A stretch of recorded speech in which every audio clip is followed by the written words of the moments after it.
ह्या भिकारिस्तानला माझ्या शेजारी का बसवलंय काय माहिती. हे भिकारिस्तानला चोरटय बघा. ह्या वेळेचा वर्ल्ड कप फक्त माझ्याच घरी येणार आहे.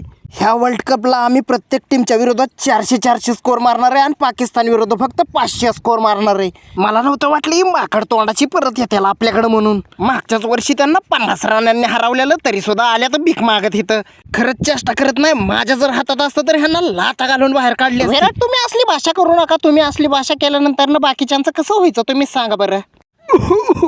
खरं सांगायचं म्हणल्यावरती पाकिस्तान त्याच लायकीची बघा. एवढं त्याला बोलतोय तरी ती माझ्याकडे वाका वाका बघतोय. मी खेळायला लागलो तर ही सगळी माझ्या पुढं गांडोळ. मी इथं फक्त 2 शब्द इंग्लिश मधनं बोलू दे. त्याच्या गांडीला नाही आग लागली तर तिथनं पुढं बोला. आग लागल माहितीये त्याला इंग्लिशच जमत नाही. कारण त्यांच्या इथं इंग्लिश हा सब्जेक्टच शिकवत नाही. आणि थोड्या वेळापूर्वी म्हणतोय की मला फुटबॉल आवडतो खेळायला. फुटबॉल कधी बघितलाय का तरी तू तो डोळं झाकून गांडोळ विचार करतोय इंग्लिश मधनं बोलू का उर्दू मध्ये बोलू.